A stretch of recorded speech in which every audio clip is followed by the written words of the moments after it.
Você já percebeu que muita gente tenta prever o seu futuro baseado no fracasso delas? Antes de se casar, falam: se prepara porque casamento é só sofrimento. Antes de empreender, 99% das empresas quebram. Antes de tentar algo novo, isso nunca dá certo. E o problema não é só ouvir isso. O problema é quando você começa a transformar a experiência dos outros em destino, porque existe uma diferença enorme entre conselho e contaminação mental. Tem gente que fala das próprias frustrações como se fossem leis universais. E sem perceber, você começa a viver com medo de coisas que nem aconteceram ainda. Eu percebi isso quando eu comecei a observar um padrão. As pessoas quase sempre compartilham mais trauma do que esperança, mais fracasso do que possibilidade, mais medo do que fé. É raro chegar alguém em você e dizer: seu relacionamento pode ser incrível, você pode ter uma vida extraordinária. Talvez isso dê certo pra você, mas pra te assustar sempre aparece alguém. E sabe o que é o mais perigoso nisso? O cérebro humano é naturalmente mais sensível ao negativo. A neurociência chama isso de viés de negatividade.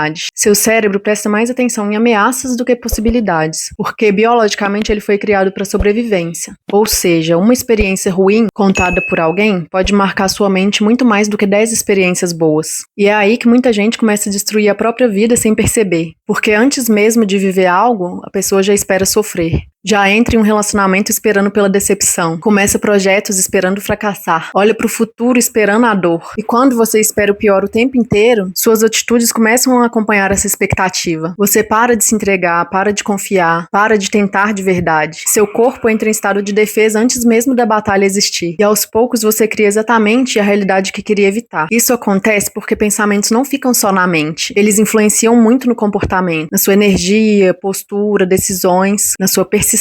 Uma pessoa que acredita: nada dá certo pra mim, não age igual alguém que acredita: eu vou encontrar um jeito. A visão que você tem da vida muda completamente a maneira de como você vive. Eu não estou falando de fantasia, não estou falando de fingir que problemas não existem. Claro que existe casamentos ruins, claro que existe muitas pessoas frustradas, claro que existe dificuldades reais, mas a pergunta é: por que você decidiu que a experiência de outra pessoa precisa definir a sua? Se o relacionamento dela foi horrível, isso significa automaticamente que o seu também vai ser? Se alguém fracassou financeiramente, isso condena o seu futuro? Não. Porque vidas diferentes geram resultados diferentes. Mentalidades diferentes geram resultados diferentes. Escolhas diferentes geram resultados diferentes. E tem outra coisa muito importante. As pessoas projetam em você aquilo que elas não conseguiram vencer. Às vezes, alguém destruiu o próprio casamento por falta de maturidade emocional e agora vive falando que amar é sofrer. Às vezes, alguém destruiu os próprios sonhos e agora tenta te convencer que sonhar é perda de tempo. Nem todo conselho vem de sabedoria. Às vezes vem do medo, da frustração, da amargura.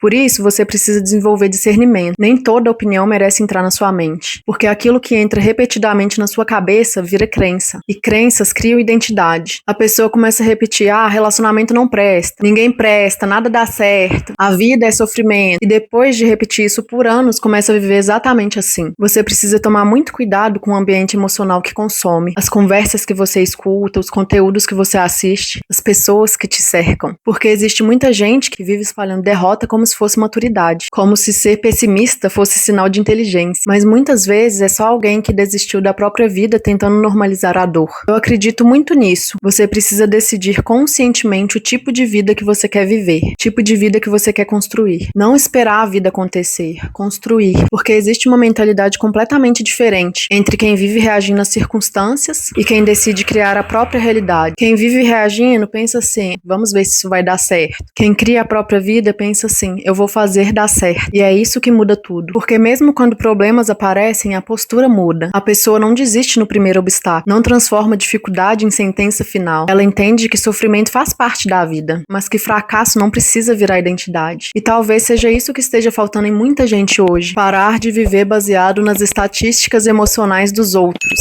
Parar de absorver medo coletivo. Parar de transformar experiências alheias em profecias pessoais. Você não nasceu para repetir histórias, você nasceu para construir a sua. Você nasceu para escrever a sua. Então toma cuidado com quem define o que é possível para você, porque às vezes a única diferença entre uma vida comum e uma vida extraordinária é que uma pessoa acreditou que podia criar algo diferente e teve coragem de não pensar igual a todo mundo.